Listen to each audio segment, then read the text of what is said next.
I'm going to talk now about Macbeth, essay writing in the single text section with a particular focus on Macbeth. And the reason I'm going to do that is because I received an email from a student who wrote the following. I was wondering if you got a chance, would you consider making a tutorial on how to write or structure a Macbeth essay? I'm struggling with these because I find I'm almost just writing a summary and I don't know how to naturally introduce reflection. I would prefer to not have to learn off essays, but I still want it to be structured. Do I structure the essay in multiple short paragraphs or longer sections? How much detail do I go into without wasting time? I want to write more accurately, and I'd really appreciate your help. Do you have any advice? So yeah, I do.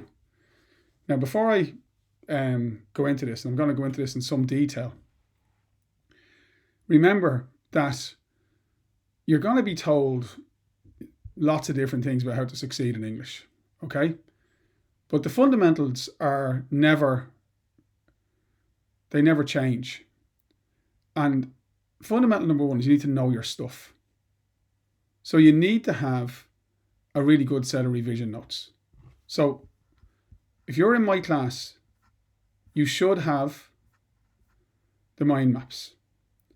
And my advice to you is to spend time over the coming 2 weeks of Easter and over the weeks that are left now between now and the exam, going over the character mind maps that I've given you. Now, as you know, I've given you lots of different notes on Macbeth and sample answers and all sorts of different questions and notes on all sorts of different topics. But fundamentally, if you know the characters, you're going to be able to answer a question. So there's your Macbeth character development. Now, again, there's video content going to be uploaded where I go through all these mind maps in the coming weeks, okay?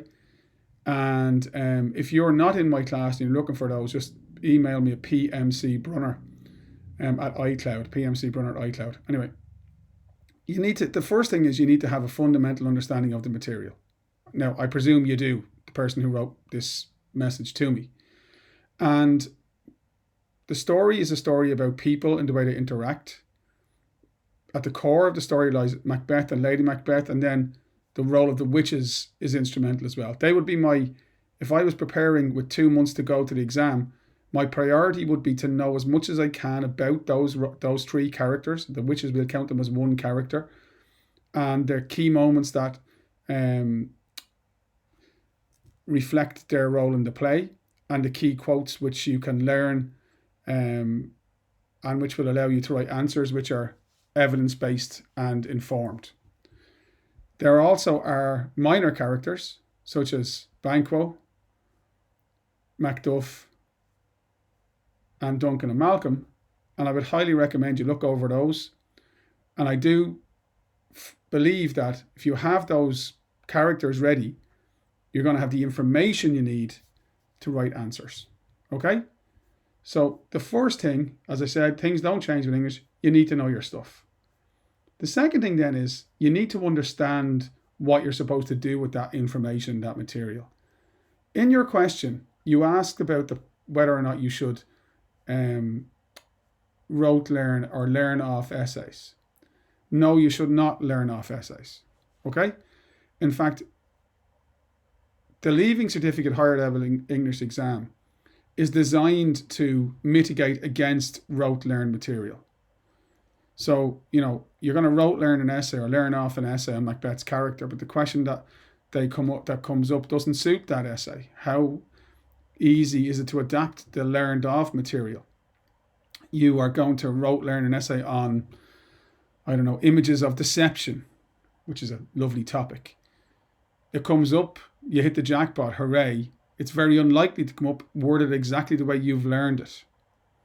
So I absolutely do not recommend you rote learn essays. I absolutely do recommend that you introduce reflection and that you show evidence of learning in your essays. So there is an element of summarizing in writing a Macbeth essay. Now, I want to be very clear what I mean by that. You have to show your knowledge, but you must not narrate the play. So if Billy or Jack or Mary or Sharon are correct in the Leaving Cert this year, they don't need you to tell them the story of the play. They already know the story. So what we're looking for, what you're looking to do, is to produce an essay which is relevant to the question under discussion, informed by quotation and knowledge of the from and knowledge of the text, written in language which is clear, controlled, and easy to understand, and in which you contextualize the points you make in the light of the question. Now, in my experience, you're rarely going to make more than 5 or 6 points in an essay. And if you make 5 or 6 points and develop them properly, it's going to take you the guts of 200 words per point.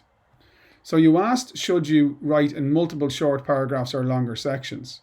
Again, it defines what you regard. It depends on what you define as short or longer.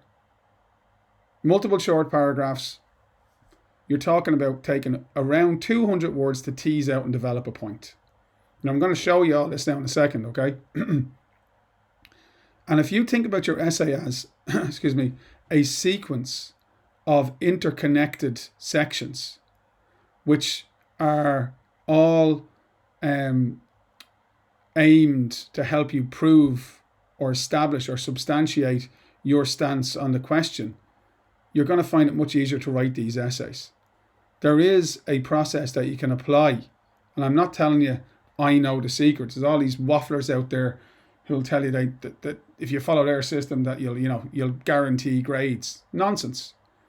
But you must make sure that you have a process before you walk in, because otherwise you will feel a bit lost in terms of how to write the essays. So what I'm going to try and do now in the next however long this takes, you won't watch it anyway to the end, none of you will, but I'm going to try and show you how I would go about doing it. So I'm going to look specifically at this question. It was asked the last time Macbeth was on the Leaving Cert, and that was 2019, and it was discussed how Shakespeare's use of language, including imagery, plays an important part in developing our understanding of one of the following aspects of his play. And then they gave you play Macbeth. Then they gave you 4 options: themes, characterization, setting, and atmosphere. Now, based on what I said to you a few minutes ago, obviously the smart money would go to write about the characters. So if you write two paragraphs on Macbeth's character and how Shakespeare's use of language and imagery helps us understand his role in the play, then maybe 2 paragraphs on Lady Macbeth's character and how Shakespeare's use of language and imagery allows us to get a greater insight into her role in the play. Now, if you look at the mind maps I just showed you, there's 50 choices there, loads of things you can say about her development and his development in the play, and a multitude of quotes that you could use that represent imagery. And by the way, when it says language including imagery, in that essay, you would have to distinguish between those things. So imagery is a subset of language, but there are other elements of language besides imagery. So for example, pathetic fallacy, soliloquy, asides, the use of dialogue. There are numerous things you could mention along with imagery. They're all interconnected.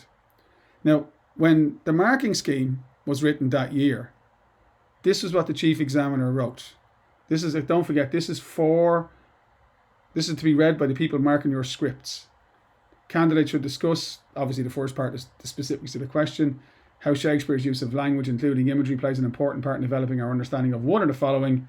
And then it says, pay particular attention to the quality of the discussion and the extent to which the answer is developed with reference to the text. So that's the primary importance to the chief examiner for English. The quality of discussion and the extent to which the answer is developed. Now, what does that mean? We have to think about what that means.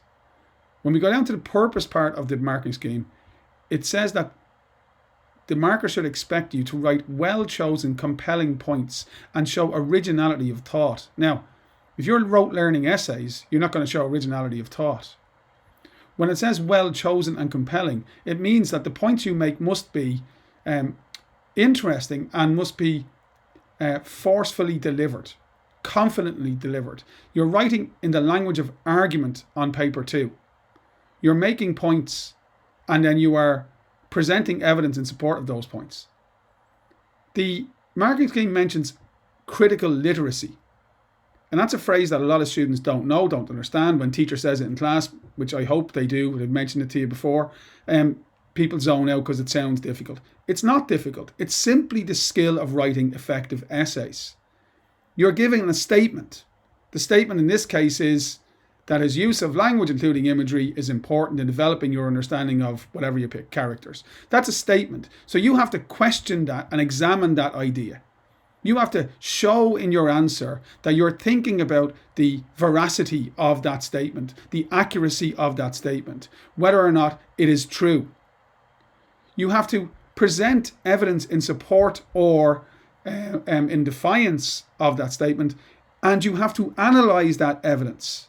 You have to interpret it. You have to explain it. This is what critical thinking means. Questioning, analysis, interpretation, explanation, evaluation, contextualization. Now, all those words essentially mean don't summarize. You mentioned in your question to me how much reflection you need to present. Clearly, quite a lot. As I said earlier on, we don't need you to tell us the story of the play. I already know. If I give this question to my class, I already know the story of the play. I'm the one who taught it to them.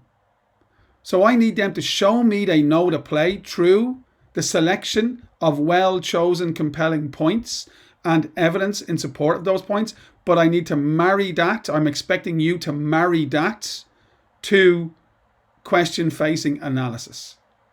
So when they say the quality of discussion, they're talking about how that relationship has to be firm. I know my play, here's the evidence, but I also understand I'm not expected simply to deliver the evidence. I'm expected to explain, analyze, evaluate, question how much that evidence is relevant to the question under discussion, or indeed supports the veracity or truth of that statement, or undermines the veracity or truth of that statement. We're looking for you to be thoughtful, questioning young people. Okay? Now, hopefully that's making some sense. You mentioned in your answer in your question, structure. And the marking scheme gives over 30% of all the marks available for structure. Don't forget in Macbeth, there's 60 marks going for the section, and the marks will be broken down 18, 18, 18 and 6 for PCLM, and of course, given the primacy of purpose, and that is stated in every marking scheme, given the most important part of the marking scheme is purpose, answer the question. You cannot get a higher score in C or L than you do in P. We all know that. I was asked that question. Somebody in a recent class said to me that their teacher told them that that's not true. So I think I put this up in a video. I simply took out the statement in the marking scheme. So it is true. But if you look at what it says about coherence, and you asked about structure and how many points and the length of paragraphs, it says management and sequencing of ideas, points effectively substantiated, apt use of examples, references, quotations, key moments. So there's an expectation that your work will be structured and that you will have evidence, direct evidence from the text to support the points that you're making. There is no statement there about how long the paragraph should be, and there is no advice given to the examiner on whether or not students should write longer or shorter paragraphs. So in other words, you're free to write paragraphs which are as long as you need them to be to make your points effectively. Now, I have a strong feeling about how hard it is sometimes to read essays in which paragraphs are very long. I had a conversation with a student recently who has a waiver to use a laptop, And her paragraphs are a bit longer than I would like if that work was handwritten, but that's okay, because when you're reading it in typed form, it's not quite as onerous as reading it in handwritten form, when a 250 word paragraph might be more than a page of the answer booklet, and that feels over long and difficult to read. Split your paragraphs up. Now I'm again, I know this is quite theoretical at the moment, but I'll show you what I mean. So remember, we're looking at discussion, so not just summary, but discussion of the evidence and the point in the light of the question. Development of the points, not just make them and move on. We're looking for well-chosen points, not evidence that you know everything from the play. We're looking for original points. We're looking for evidence of critical literacy, which means questioning, analysis, interpretation, explanation, evaluation, and as I said, contextualization. The marking scheme here gave us, things students could write about in terms of language, imagery including symbolism, but then things like soliloquies, contrast, juxtaposition, dialogue, monologues, the use of meter, for example, with the witches, and the very unusual meter which Shakespeare gives them in which they speak. Loads of things you could have mentioned, okay? For characterization, simply, which is the one I would have gone for, talked about, how the images provide psychological insights, or explain why people behave the way they behave, or reveal something about their character, their qualities of their character, or their weaknesses. So there's loads and loads and loads of very easy points you can make there. And as I said, you look at the mind maps, and I'll just go through this really quickly. I'm sure you've all switched off now anyway. I know, I'm well aware of the fact that these videos are only watched up about 6 or 7 minutes before everybody goes off. I don't know if it is, but this one might be a bit long. The kids are out of the house, so I have a bit of time to do it. But if we say go to Malcolm and Donalbain, where's Malcolm? Sorry, Malcolm and Duncan there, and you look at this quote from Malcolm. It's a brilliant quote, and this is from Act 2, when Malcolm is reflecting on the fact that he doesn't know who he can trust following the murder of his father. He says, to show an unfelt sorrow is an office which the false man does easy. I'll to England. I'll to England means I'm off to England. Now there you have a very, very, very simple and direct use of dialogue, but also we have a very clever use of language by Shakespeare. We have that noun-adjective combination, unfelt sorrow and false man. And those words illustrate something about Malcolm's character. He is intelligent, he is suspicious, he is questioning, he is doubtful about who he can trust. And he is wise, because he's getting the hell out of Scotland, because he knows, as the heir to the throne, if somebody killed his father, the only reason you kill a king is because you want the crown, and therefore he's in danger. So just from that piece of dialogue, and where you delve into the use of language by Shakespeare, as I said, the noun-adjective combinations and the symbolism of the false man and the unfelt sorrow, you've got loads to say about Malcolm. Now, would you need to put another quote in that paragraph? Maybe. If you want another quote to show Malcolm's intelligence, look at this one. Malcolm says, angels are bright still, though the brightest fell. Though all things foul would wear the brows of grace, yet grace must still look so. Fantastic, fantastic quote. What's he saying? False men lie. The angel that falls is Lucifer. The brightest angel that fell, that's Lucifer, that's the devil. All things foul would wear the brows of grace means that bad people pretend to be good people. So there are two quotes there which illustrate Malcolm's wisdom and insight. And in this particular quote, we have a biblical allusion with the reference to the fall of Lucifer. And we also have this juxtaposition between foul and grace, and a repetition as well of grace, to emphasize that Malcolm is a man who believes in morality and doing what's right. So if you're preparing for this exam, get a copy of a document like this. If you want this one, let me know. Or if you already have it, this is how you use it. Take a question, sit down and dig out a couple of quotes and think, okay, how do I use them to answer the question? Okay? Now, so I want to go back now and show you how I would go about structuring a paragraph. And again, I want to make it clear, this is just how I do it. But again, as I said at the start, for me, English is a really simple subject in terms of understanding what's required. It's a skills subject. It is not a subject which is going to reward a lot of rote learning. The only thing you should be kind of rote learning, and even then I question the term rote learning, are quotations. Because quotations are, there's no point in learning them if you don't know what they mean. So even with learning of quotation, there is the requirement to be analytical.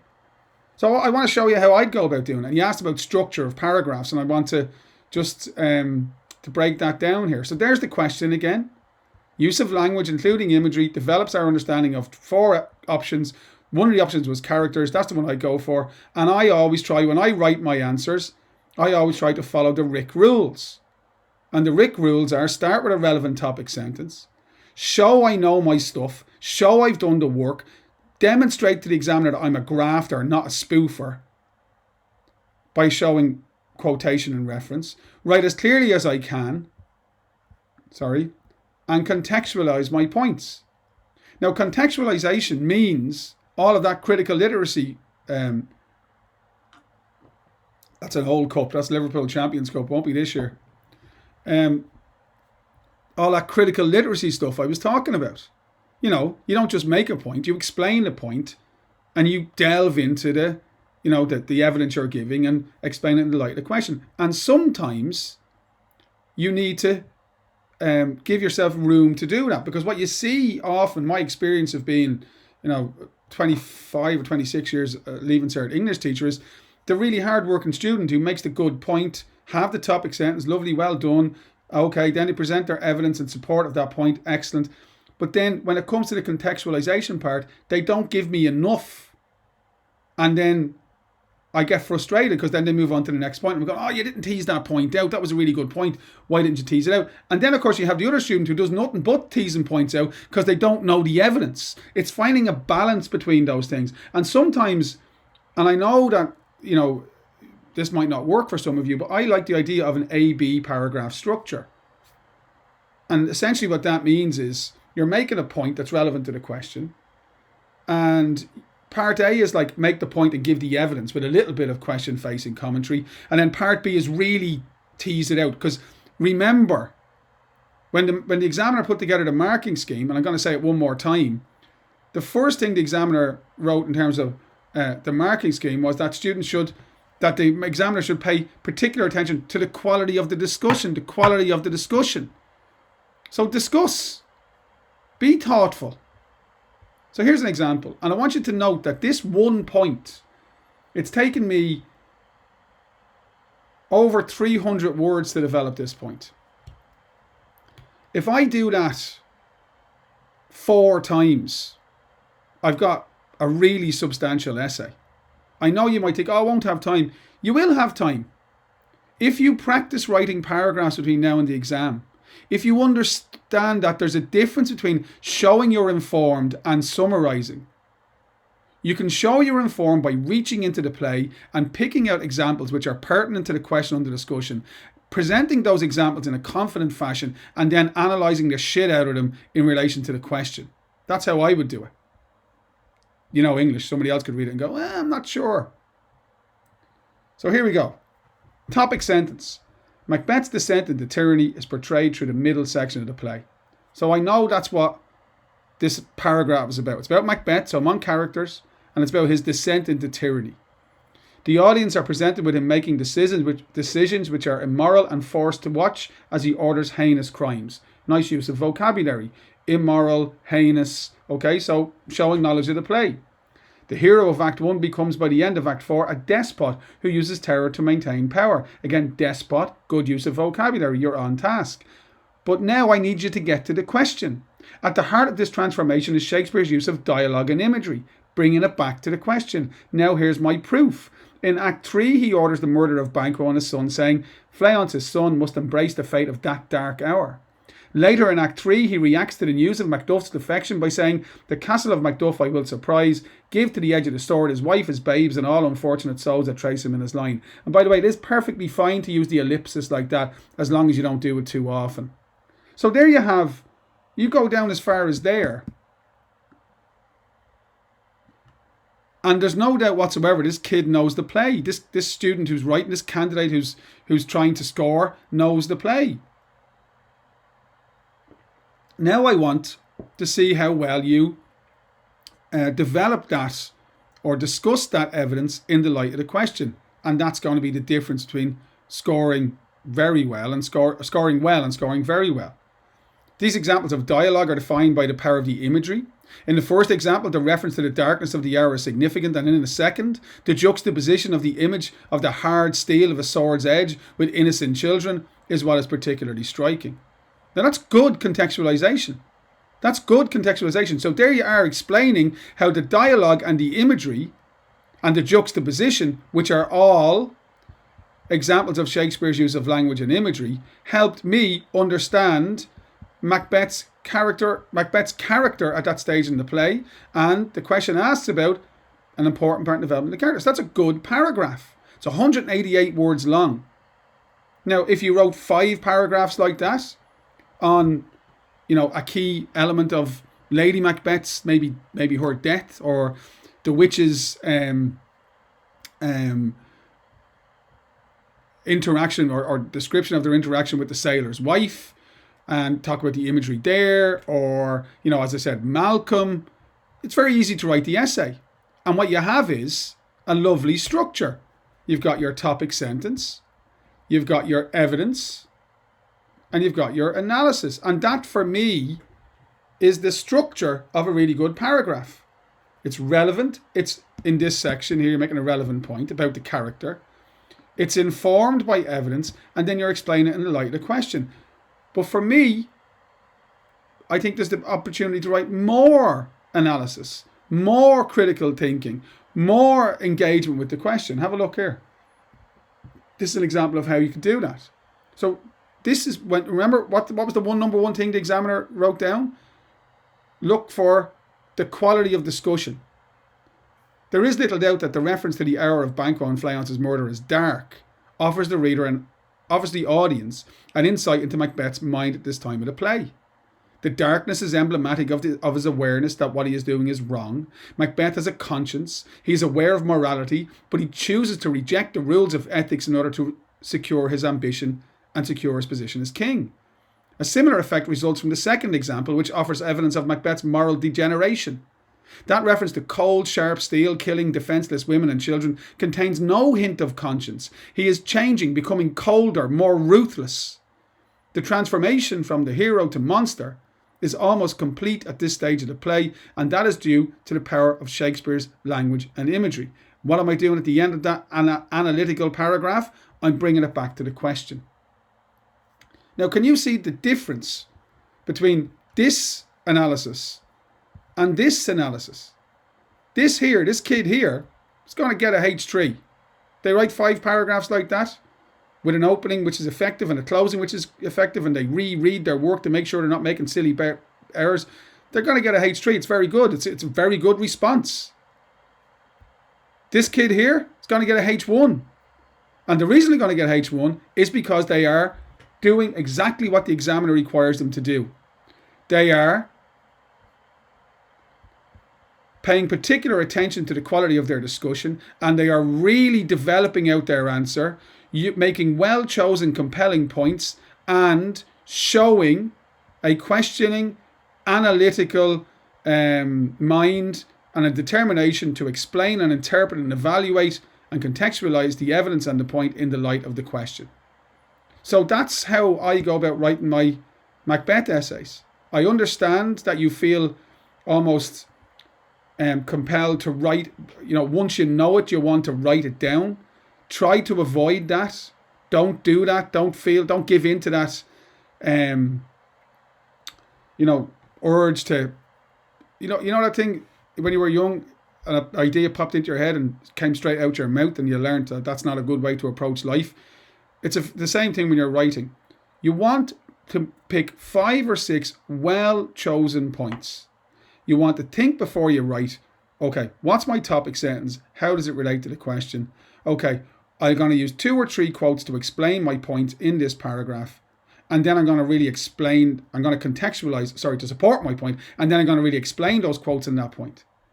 If I think I want to write kind of a meaty piece of analysis, I can break my paragraphs up into 2 sections, A, B. But if I decide I want to put them all into 1 paragraph, I can write a small piece of analysis because I struggle with analysis, but I'm going to put some in and the H3 will do me well. Or I can write a longer piece of analysis, and that longer piece of analysis